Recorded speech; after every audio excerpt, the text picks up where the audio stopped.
Welcome to my channel once again. Students, you must remember in my last to last video, I had given you a guide on how to read for the exams, which was prepared by my friend Miss Clara Rodrigues, also a teacher in Mumbai. I hope that video was helpful to you for your ongoing exam. So keeping that in mind, here again I present you with another video on the guide to how to read for the exam, once again prepared by Miss Clara Rodrigues, a friend of mine as well as a teacher from Mumbai. I hope this video too will be beneficial to you.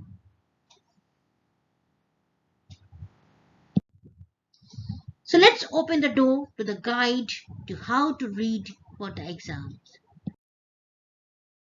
Reading Guide for Exams, Volume 2. Hello and welcome to Clara's Creation. Clara's Creation is presenting Reading Guide Volume 2. Let's begin with our quote. Reading is to mind as what exercise is to body. Our motto, Lead Kindly Light. My dear students, we will begin today with this motto, Lead Kindly Light. We are going to remove and expel out that darkness within us, the darkness of lack of confidence, the darkness of lack of a particular skill. Maybe we lack reading skills, maybe we lack writing skills, whatever. So our motto will be Lead Kindly Light. And here I am presenting for you all the Reading Guide Volume 2. In my Volume 1, I had taught you how to read and prepare yourself for exams. And now in this Volume 2, I am going to teach you reading again. But here reading is going to help you to improve your thinking skills. Many times we hear our parents and teachers saying, you don't think, you don't have brains, you don't know how to think. So here I'm going to teach you how to think while you're reading. So this is going to help you to improve your thinking skill. With the help of our reading skills, we are going to improve our thinking. So the very first thing, look at this picture, students, carefully. You will see this picture in every slide of mine. And capture this picture in the camera of your mind. You can pause the video and try to capture this picture. The first thing that you need to know is when you are reading any book, as in our first volume we had seen, you have to choose a book of your choice. It could be academics, it could be storybook, it could be fiction, it could be non-fiction, it could be a periodical, it could be a magazine, it could be newspaper. So whatever you have selected yourself for reading, read the background knowledge. That is, you should have the background knowledge of it. The background knowledge is found, students, normally in the preface. If you're using a book, if it is a book, then you'll find it in the preface column. There's a first page of any book. You have a preface where you'll get the background knowledge, where the author will be speaking to you about the book.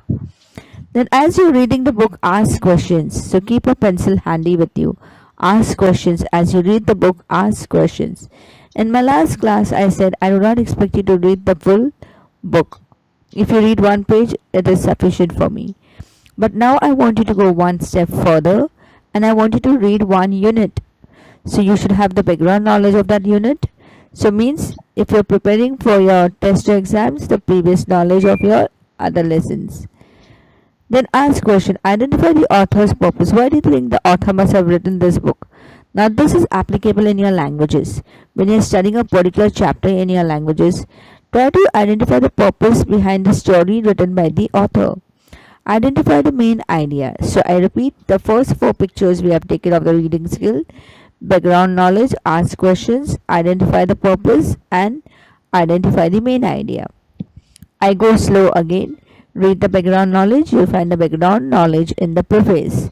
Ask question. As you're reading chapter 1, ask questions to yourself. So for which I said keep a pencil handy with you. Identify the author's purpose. This I said it when you're reading your books on languages. Identify it. Try to think why that author must have written that story. What is the purpose behind that story? Identify the main idea. What is the main idea of that story? Moving further, second row. Recognize the sequence. Again, this is applicable for language. Recognize the sequence. What is the sequence of the story? You can even apply this point in history. Recognize the sequence. Now, if you are trying to study a particular war, recognize the sequence of war. Recognize the sequence of events, like the ancient history, then followed by the medieval history, then followed by the modern history. So this is a sequence. Recognize the cause and effect. Again, this is applicable for history. Causes of World War One. What was the effect of World War One? Causes of Battle of Panipat. What was the effect of Battle of Panipat? Recognize it. Make inferences. Come down to conclusion. What could be the conclusion of World War? What was the conclusion of Battle of Panipat?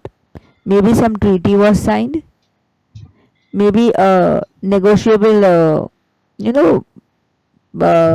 conversation between the two countries must have taken place. What was the inferences? Make predictions. Now, make predictions, you could apply this in a novel.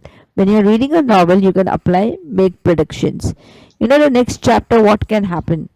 You can just try to think on your own. What must have been the conclusion? Now we move on. The third row, summarize. After you have read that, make a summary of whatever you have read. Just try to summarize that particular unit. Just try to summarize that particular storybook, that particular article, whatever you've read from a particular periodical.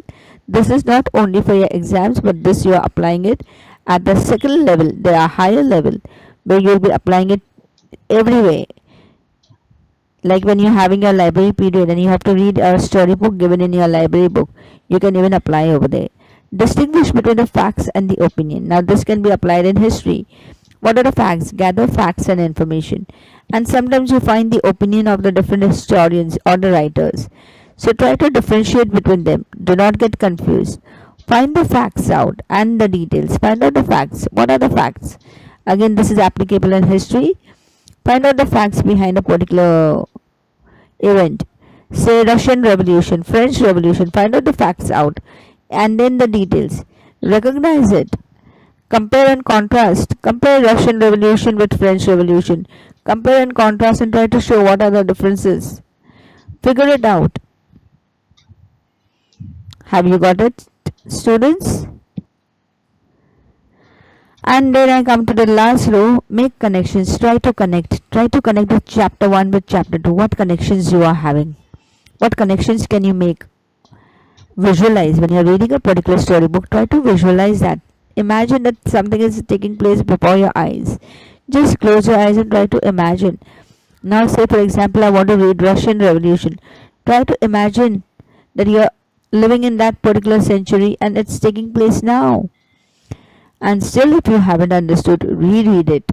Read once, read twice, read thrice. That is reread for clarity so that you get a clear picture of it. Last but not the least, adjust your spacing. Now all of us are not very fast. All of us are not very clever. All of us are not intelligent. So try to adjust your space. If you go slow, as I say, it's okay.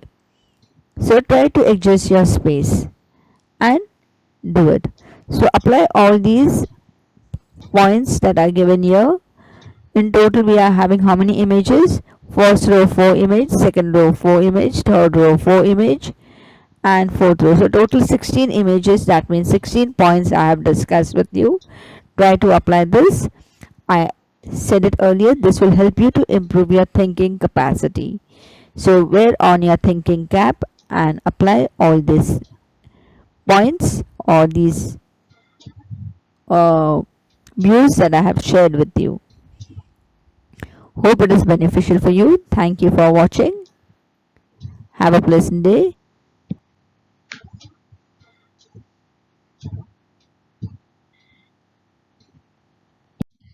Thank you for watching. See you in my next video.